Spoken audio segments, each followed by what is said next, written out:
नमस्कार साथियों, आप सभी का हमारे YouTube चैनल विद्यालय एजुकेशन में स्वागत है। साथियों, आज हम पढ़ने वाले हैं बीपीएससी टीआरई 4.0 सुपर टेट और सीटेट के लिए महत्वपूर्ण क्लास, जो कि ये एजुटेरिया 5000 जो बुकलेट है इसके द्वारा करवाई जा रही है। और ये सामान्य दिन की क्लास होगी, जिसमें 5000 क्वेश्चन आपको कंप्लीट करवाने का लक्ष्य रखा गया है। और ये जीके, जीएस, एसएसटी के महत्वपूर्ण प्रश्न है। ये आपके सबसे ज्यादा इंपॉर्टेंट है 17th बीपीएससी, जो आपका अभी हाल ही में नवंबर में एग्जाम होने वाला है, और बीपीएससी टीआरई 4, इन सभी के लिए महत्वपूर्ण क्लास होगी। और यह फुल रिवीजन क्लास होने वाली है, जिसमें यहाँ से आयोग बार बार क्वेश्चन पूछता है और ये एनसीईआरटी पैटर्न पर आधारित है। और आप में से जितने भी साथी हैं, सभी लोग हमारे टेलीग्राम चैनल को ज्वाइन करके इस क्लास का पीडीएफ प्राप्त कर सकते हैं। ठीक है, पहला नंबर प्रश्न है, मांसपेशियों में दर्द के उपचार में उपयोग किया जाने वाला विकिरण है। मांसपेशियों में जब दर्द होता है उस समय इंफ्रारेड का उपयोग में इंफ्रारेड लिया जाता है। ए ऑप्शन करेक्ट हो जाएगा, इंफ्रारेड का उपयोग किया जाता है। अगला प्रश्न है क्वेश्चन नंबर 2, अदरक तना है जड़ नहीं, क्योंकि? तो इसका क्या कारण है? यह खाद्य सामग्री को संग्रहित करता है नहीं। इसमें नोड और इंटरनोड होते हैं दोनों। यह मिट्टी में क्षैतिज रूप से बढ़ता है, ये भी गलत है। इसमें क्लोरोफिल की कमी होती है, ये भी गलत है। इसमें नोड और इंटरनोड दोनों होते हैं, इसलिए यह तना है जड़ नहीं है। बी ऑप्शन करेक्ट हो जाएगा।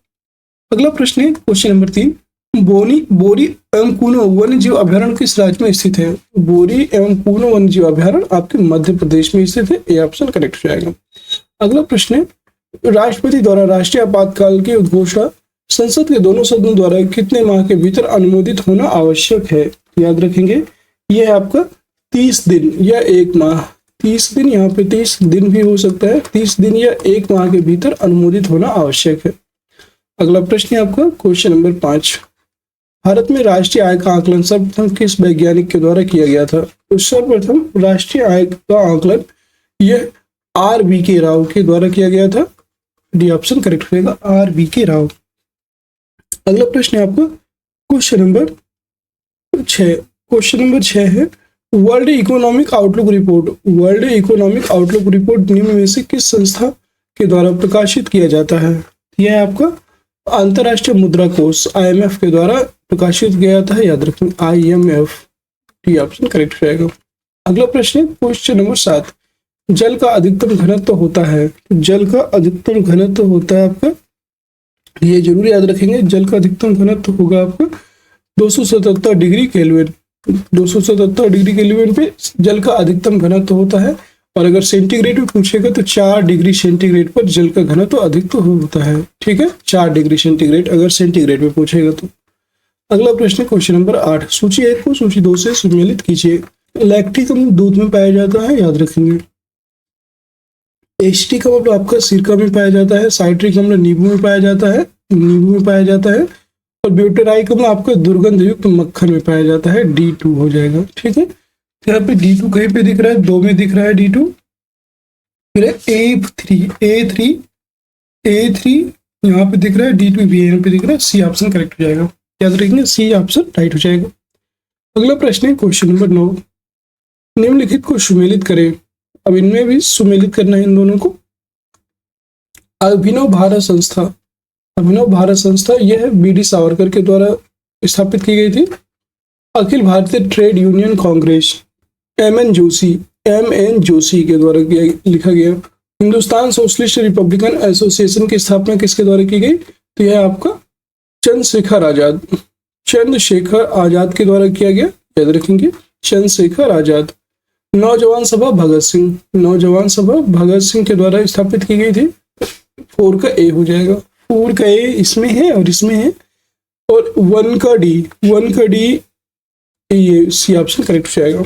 अगला प्रश्न है क्वेश्चन नंबर 10, बंग भंग विरोधी आंदोलन का प्रारंभ किस तिथि से हुआ? बंग भंग मतलब बंगाल विभाजन विरोधी आंदोलन का प्रारंभ किस दिन से होता है? ये होता है आपका 7 अगस्त 1905 को। बी ऑप्शन करेक्ट हो जाएगा, क्योंकि 7 अगस्त मतलब अगस्त में ही, जुलाई में आपका ये उद्घोषणा की गई थी। मतलब अंग्रेजों के द्वारा, जो लॉर्ड कर्जन था उसके द्वारा उद्घोषणा की गई कि बंगाल विभाजन होगा। और यह फिर अगस्त से प्रभावी हो गया। और जिस 7 अगस्त से प्रभावी हुआ और 7 अगस्त से ही बंगाल बंग विरोधी आंदोलन प्रारंभ किया गया था। अगला प्रश्न क्वेश्चन नंबर 11, निम्नलिखित में कौन सुमेलित नहीं है? एक तरफ अभ्यारण्य दिए है, एक तरफ राज्य। चंद्रप्रभा वन्यजीव अभयारण्य, यह आपका उत्तर प्रदेश में है, एकदम सही है। जयसमंद वन्यजीव अभयारण्य राजस्थान में है, ये कथन भी सही है, ये भी आपका सही है, ठीक है। फिर आपका करेरा वन्यजीव अभयारण्य मध्य प्रदेश, करेरा वन्यजीव अभयारण्य की बात करेंगे तो ये भी आपका एकदम सही है। नाहरगढ़ वन्यजीव अभयारण्य कर्नाटक, ये गलत है आपका। कर्नाटक में आपका बांदीपुर और बनेरघट्टा, ये दोनों आपके बांदीपुर, नागरहोल और बनेरघट्टा, ये सब आपके कर्नाटक में है, इसलिए ये गलत हो जाएगा। डी ऑप्शन सुमेलित नहीं है। अगला प्रश्न है क्वेश्चन नंबर 12। क्वेश्चन नंबर 12, संविधान के किस अनुच्छेद के तहत सर्वोच्च न्यायालय रिट जारी करता है? अनुच्छेद 32, अनुच्छेद 132, अनुच्छेद 129 या अनुच्छेद 141? अगर इसकी हम बात करते हैं तो संविधान का कौन सा अनुच्छेद है जो सर्वोच्च न्यायालय की रिट जारी करता है? यह है आपका अनुच्छेद 32, ये ऑप्शन करेक्ट हो जाएगा। और याद रखेंगे अनुच्छेद 226 की बात करेंगे तो अनुच्छेद 226 के तहत हाईकोर्ट आपका रिट जारी करता है, याद रखेंगे। अगला प्रश्न question number 13, Hindustan Republican association की स्थापना कहाँ की गई थी? तो हिंदुस्तान रिपब्लिकन एसोसिएशन की स्थापना ये की गई थी कानपुर में, सी ऑप्शन करेक्ट हो जाएगा। अगला प्रश्न है क्वेश्चन नंबर 14, कोहरा के समय हम लोग किसके कारण देख नहीं पाते हैं? कोहरा के समय किसके कारण नहीं देख पाते? याद रखेंगे यह प्रकीर्णन के कारण नहीं देख पाते, डी ऑप्शन करेक्ट हो जाएगा। क्वेश्चन नंबर 15, निम्न में से कौन सा एक नाइट्रोजन स्थिरीकरण करने वाला जीव नहीं है?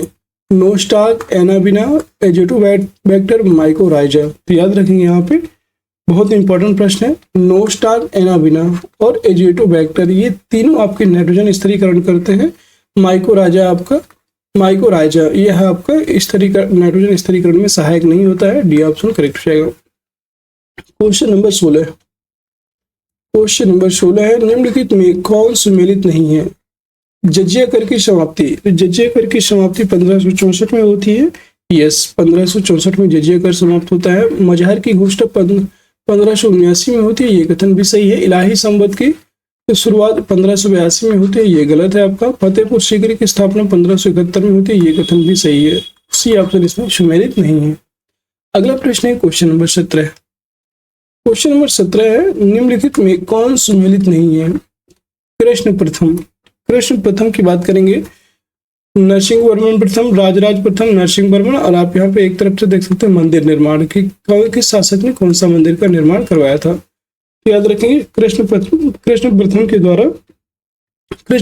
द्वारा जो है एलोरा का कैलाश मंदिर निर्माण करवाया गया था, एकदम सही है। यहाँ पे कौन सा सुमेलित नहीं है ये बताना है। तो कृष्ण प्रथम ने एलोरा का कैलाश मंदिर निर्माण करवाया, नरसिंह वर्मन ने रथ मंदिर निर्माण करवाया था, राजराज प्रथम के द्वारा बृहदेश्वर मंदिर का, तंजौर भी स्थित है बृहदेश्वर मंदिर, और इसका जो स्थापना है राजराज प्रथम ने करवाई थी। नरसिंह वर्मन प्रथम, कांची का कैलाश मंदिर, ये आपका गलत है, ये डी ऑप्शन सुमेलित नहीं है, याद रखेंगे।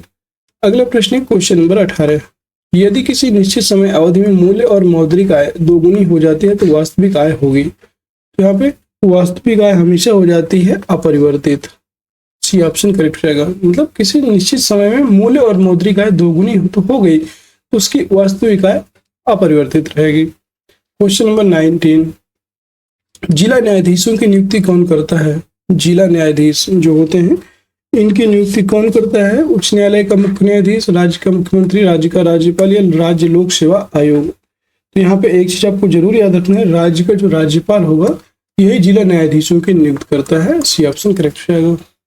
अगला प्रश्न क्वेश्चन नंबर 20, पश्चिम घाट पर पाई जाने वाली वनस्पति का प्रकार है? पश्चिमी घाट पर पाई जाने वाली वनस्पति की बात करेंगे तो यहाँ पर सदाबहार प्रकार की वनस्पति पाई जाती है, सदाहरित या सदाबहार, ये ऑप्शन करेक्ट हो जाएगा। अगला प्रश्न क्वेश्चन नंबर 21, निम्नलिखित में किस शासक ने वातापी कोंड की उपाधि धारण की थी? वातापी कोंड, राजेंद्र प्रथम, पुलकेशिन द्वितीय, राजराज प्रथम या नरसिंह वर्मन प्रथम? याद रखेंगे वातापी कोंड की उपाधि धारण कर लिया था नरसिंह वर्मन प्रथम, डी ऑप्शन करेक्ट हो जाएगा, नरसिंह वर्मन प्रथम। अगला प्रश्न क्वेश्चन नंबर 22, क्वेश्चन नंबर 22 है, 1857 की क्रांति के ठीक बाद कौन सा विद्रोह हुआ था?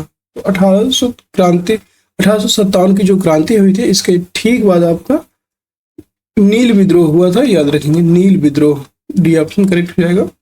संथाल विद्रोह आपका इसके पहले हुआ था 1855-56 में।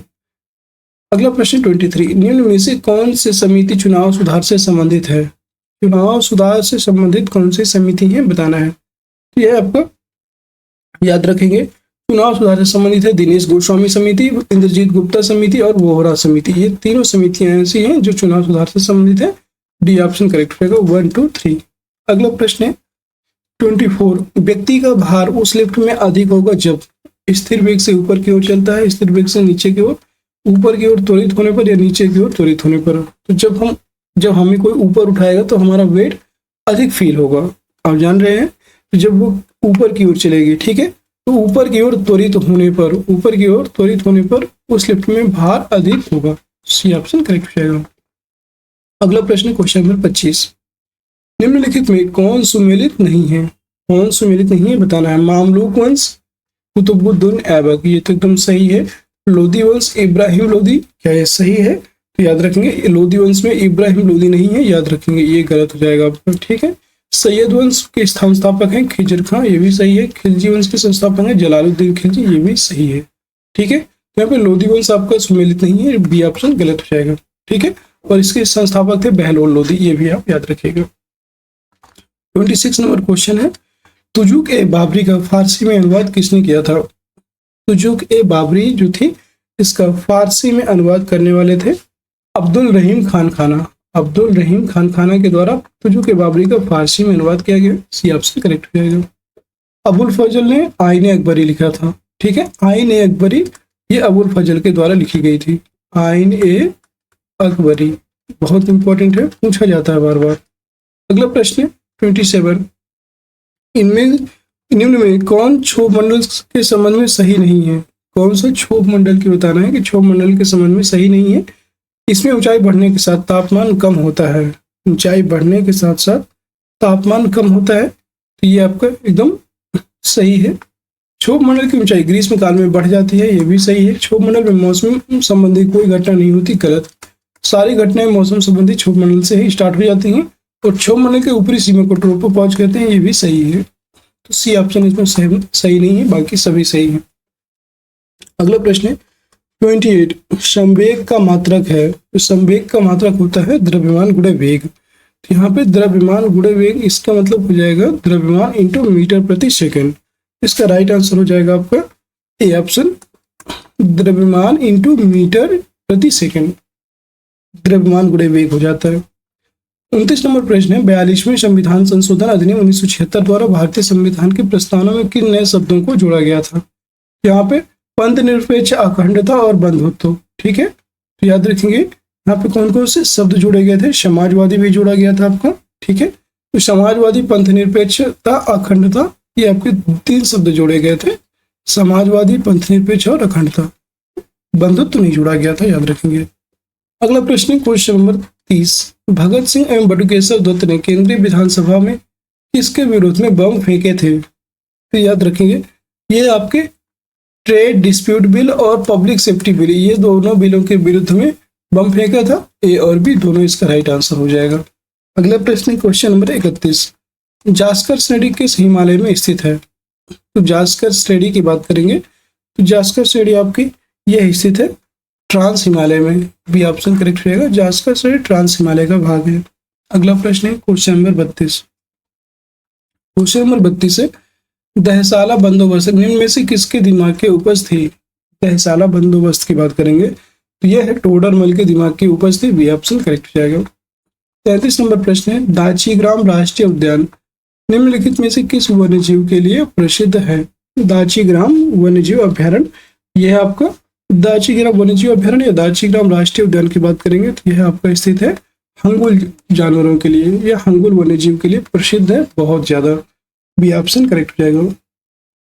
अगला प्रश्न है क्वेश्चन नंबर 34, सभी प्रकार के सरकारी आय तथा व्यय निम्नलिखित में से किसमें जाते हैं?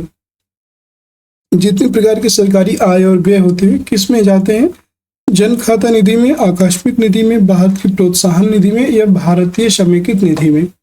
इसका राइट आंसर हो जाएगा भारतीय समेकित निधि में जाते हैं। डी ऑप्शन करेक्ट हो जाएगा। क्वेश्चन नंबर 35, रक्त के वर्गीकरण का सिद्धांत किसने दिया था? तो रक्त का जो वर्गीकरण करने वाले थे रक्त के वर्गीकरण का सिद्धांत देने वाले थे कार्ल लैंडस्टीनर। इनका पूरा नाम है Karl Landsteiner, C option correct हो जाएगा। और इन्होंने 4 पार्ट में इसको वर्गीकृत किया था, ए बी, बी और ओ। अगला प्रश्न क्वेश्चन नंबर 36, किसी प्रिज्म से गुजरने पर कौन से रंग के प्रकाश किरण सबसे अधिक अपवर्तित होती है? तो सबसे अधिक अपवर्तित कौन से रंग की प्रकाश किरण होगी? ये होती है आपकी बैगनी। बैगनी रंग की प्रकाश किरण सबसे ज्यादा अपवर्तित हो जाती है, डी ऑप्शन करेक्ट हो जाएगा। और साथियों, आप इस क्लास का पीडीएफ के लिए अगर आप चाहें तो पीडीएफ के लिए आप इसको टेलीग्राम चैनल को ज्वाइन कर सकते हैं। टेलीग्राम चैनल को आपका लिंक वीडियो के डिस्क्रिप्शन में दिया हुआ है, वहां से इसे ज्वाइन कर लीजिएगा। और साथियों, हम लोगों ने एनटीपीसी का भी बैच स्टार्ट किया है। एनटीपीसी के लिए क्लासेस स्टार्ट की हैं, यूट्यूब पे फ्री ऑफ कॉस्ट है। और अगर आप चाहें अगर आप एनटीपीसी के लिए स्पीडी पब्लिकेशन की बुक चाहिए, जिसमें सामान्य विज्ञान और सामान्य ज्ञान की अगर बुक पीडीएफ चाहते हैं, फुल पीडीएफ, तो उसके लिए आप हमें व्हाट्सएप कर सकते हैं 6386953102। और पुराने जितने भी प्रीवियस ईयर क्वेश्चन हैं यूथ पब्लिकेशन के, जितने भी उनका सॉल्व पेपर है पिछले जितने 5-6 साल का, अगर वो भी चाहिए तो इन सभी के लिए आप हमें व्हाट्सएप कर सकते हैं हमारे व्हाट्सएप नंबर पे। और जो भी आपको चाहिए आप यहाँ से प्राप्त कर सकते हैं, ठीक है। 37 नंबर प्रश्न, कांग्रेस की उत्पत्ति के संबंध में सेफ्टी वाल्व का सिद्धांत निम्नलिखित में से किसने दिया था? सेफ्टी वाल्व का सिद्धांत अरविंद घोष, बिपिन चंद्र पाल, लाला हरदयाल, लाला लाजपत राय। याद रखेंगे, लाला लाजपत राय के द्वारा सेफ्टी वाल्व का सिद्धांत दिया गया था, डी ऑप्शन करेक्ट हो जाएगा। अगला प्रश्न क्वेश्चन नंबर 38, पौधे के किस भाग में प्रकाश संश्लेषण होता है? तो पौधे के किस भाग में होता है? न्यूक्लियस में, क्लोरोप्लास्ट में, माइटोकॉन्ड्रिया में या परागशीशोम में? प्रकाश संश्लेषण, तो प्रकाश संश्लेषण यह होता है आपका क्लोरोप्लास्ट में, सी ऑप्शन करेक्ट हो जाएगा। अगला प्रश्न है क्वेश्चन नंबर 39, भारत छोड़ो आंदोलन के दौरान स्थापित समांतर सरकारों में सबसे ज्यादा समय तक रहने वाली सरकार कहाँ की थी, ये बताना है। तो सबसे अधिक समय तक रहने वाली सरकार थी आपकी सतारा की, सी ऑप्शन करेक्ट हो जाएगा। अगला प्रश्न क्वेश्चन नंबर 40, प्रजापति उत्तरवर्ती काल में किसके प्रमुख देवता थे? जल के यज्ञ के देवता, युद्ध के देवता, जल के देवता या सृजन के देवता? प्रजापति की बात करेंगे तो प्रजापति सृजन के देवता माने जाते हैं, डी ऑप्शन करेक्ट हो जाएगा, सृजन के देवता। अगला प्रश्न क्वेश्चन नंबर 41, जैन धर्म के 5 महाव्रतों में निम्न में से कौन नहीं है? अहिंसा, आस्तेय, अपरिग्रह, स्यादवाद। ये आपका नहीं है, याद रखेंगे, डी ऑप्शन करेक्ट हो जाएगा। अगला प्रश्न आपको 42 नंबर क्वेश्चन है, शेख सलीम चिश्ती किस शासक के समकालीन थे? तो शेख सलीम चिश्ती बाबर, हुमायूं, जहांगीर या अकबर? इनकी बात करेंगे तो यह अकबर के समकालीन थे, डी ऑप्शन करेक्ट हो जाएगा। और शेख सलीम चिश्ती की दरगाह कहाँ स्थित है? अजमेर राजस्थान में स्थित है, ये भी आप याद रखिएगा, अजमेर राजस्थान में इनकी दरगाह स्थित है। क्वेश्चन नंबर 43 है, बौद्ध धर्म के संघ संबंधी नियम तथा आचरण किस पुस्तक में संग्रहित है? बौद्ध धर्म के संघ संबंधी नियम और आचरण ये आपके विनय पिटक, शुद्ध पिटक, अभिधम्म पिटक या बुद्ध चरित्र में शामिल है, तो याद रखेंगे विनय पिटक इसका राइट हो जाएगा, विनय पिटक में शामिल है, ये ऑप्शन करेक्ट हो जाएगा। क्वेश्चन नंबर 44 है, भारत में परमाणु ऊर्जा आयोग की स्थापना किस वर्ष हुई थी? परमाणु ऊर्जा आयोग की जो स्थापना है यह होती है 1948 में, बी ऑप्शन करेक्ट हो जाएगा। 1948 बहुत इंपॉर्टेंट है, याद रखिए 1948। अगला प्रश्न क्वेश्चन नंबर 45 है, निम्नलिखित में से तट से कितनी दूरी को प्रादेशिक जल के रूप में जाना जाता है? प्रादेशिक जल, तो प्रादेशिक जल के रूप में जाना जाता है 20 समुद्री मील, 30 समुद्री मील, 12 समुद्री मील या 15 समुद्री मील। इसी को जैसे लिखा है 20 समुद्री मील, तो इसी को बोल सकते हैं 20 नॉटिकल मील। तो यहाँ पे प्रादेशिक जल के रूप में जाना जाता है 12 समुद्री मील को, याद रखेंगे 12 नॉटिकल मील, कहीं कहीं पे ऐसे लिखा रहेगा 12 नॉटिकल मील, सी ऑप्शन करेक्ट हो जाएगा। अगला क्वेश्चन है क्वेश्चन नंबर 46, वीर भूमि किसका समाधि स्थल है? वीर भूमि, तो वीर भूमि की बात करेंगे तो यह है आपका राजीव गांधी, लाल बहादुर शास्त्री, इंदिरा गांधी, जवाहरलाल नेहरू। वीर भूमि राजीव गांधी का समाधि स्थल है, ये ऑप्शन करेक्ट हो जाएगा। क्वेश्चन नंबर 47, निम्न में से कौन सी श्रृंखला द्वितीयक रंगों की है? लाल सफेद पीला, पीकॉक पीला नीला मैजेंटा, लाल हरा नीला या हरा पीला नीला। तो आपको बताया था प्राथमिक कलर में तो आपके जो सबसे ज्यादा यूज होते हैं लाल हरा और नीला होता है, लेकिन यहाँ पे द्वितीयक रंगों की बात की है तो ये हो जाएगा पीकॉक पीला और नीला मैजेंटा। बी ऑप्शन करेक्ट हो जाएगा। अगला प्रश्न क्वेश्चन नंबर 48, 48 नंबर प्रश्न है, निम्न में से कौन कैथोड किरण का गुण नहीं है? कैथोड किरणें अदृश्य होती हैं, ये तो इनका गुण है, ठीक है, यह इनका गुण है, सही है। यह फोटोग्राफी प्लेट को प्रभावित करते हैं, ये कथन भी सही है। इसकी वेदन क्षमता उच्च होती है, ये गलत है। इसका वेग प्रकाश के वेग का 1/10 होता है, ये कथन भी सही है। तो इसका सी ऑप्शन सही नहीं है, 49 सी ऑप्शन इसका राइट हो जाएगा। अगला प्रश्न है क्वेश्चन नंबर 49, राष्ट्रीय आपात की घोषणा राष्ट्रपति कर सकता है प्रधानमंत्री की सलाह से, स्वविवेक से, उच्चतम न्यायालय के मुख्य न्यायाधीश की सलाह से या मंत्रिमंडल के लिखित सलाह पर। याद रखेंगे राष्ट्रीय आपात की उद्घोषणा तभी होगा जब मंत्रिमंडल का लिखित सलाह होगा, डी ऑप्शन करेक्ट हो जाएगा। अगला प्रश्न क्वेश्चन नंबर 50, राष्ट्रपति की संवैधानिक स्थिति के बारे में कौन सा कथन सही है? इसका आंसर आप लोग बताइएगा। राष्ट्रपति राष्ट्र का प्रतिनिधित्व करता है किंतु राष्ट्र का शासन का नहीं करता है, और वह राष्ट्रपति का प्रतिनिधित्व करता है और शासन भी करता है। वह राष्ट्र का प्रतिनिधित्व करता है नहीं करता, बल्कि राष्ट्र का शासन करता है। वह ना ही राष्ट्र का प्रतिनिधित्व करता है और ना ही शासन करता है। इसमें बताना है कौन सा इसमें सही हो जाएगा। और साथियों कैसी लगी आज की क्लास कमेंट सेक्शन में जरूर बताइएगा। क्लास पसंद आई हो तो क्लास को लाइक कर दीजिएगा, शेयर कर दीजिएगा, और चैनल में नए हैं तो चैनल को सब्सक्राइब भी जरूर कर लीजिएगा, ताकि ऐसे ही आगे आने वाली सारी वीडियोज की नोटिफिकेशन आप सभी को प्राप्त हो जाए। और साथियों जब तक आपका बीपीएससी टीआरई 4 का एग्जैक्ट डेट नहीं आता है तब तक हम डेली 1 या 2 क्लास ही लगाए हैं। अभी 1 या 2 क्लास लगाएंगे, लेकिन जैसे ही टीआरई 4 का नोटिफिकेशन आ जाता है हम लोग अपनी क्लास से बढ़ा देंगे और फिर लगातार आपकी टीआरई 4 के लिए क्लासेस स्टार्ट हो जाएंगी। और सब उम्मीद है कि सभी साथियों, जितने भी साथी मेरे जुड़े हैं, सभी साथी एनटीपीसी की तैयारी कर रहे होंगे। तो एनटीपीसी की अगर तैयारी कर रहे हैं तो एनटीपीसी हम लोग स्पीडी की बुक से कंप्लीट कर रहे हैं। स्पीडी जिसमें प्रीवियस ईयर के पूरे 23 लगभग कम से कम देखा जाए तो 30 साल के प्रश्न, अभी वो 30 साल के प्रश्न आपके यहाँ पे दिखेंगे 30 ईयर्स, ठीक है। तो जितने भी इंपॉर्टेंट प्रश्न हैं यहाँ पे करवाए जा रहे हैं। और अभी साइंस का चल रहा है, साइंस आज से हम लोग जीके जीएस का भी जो जीके जीएस है इसको भी स्टार्ट कर देंगे, तो ये भी हमारा स्टार्ट हो जाएगा।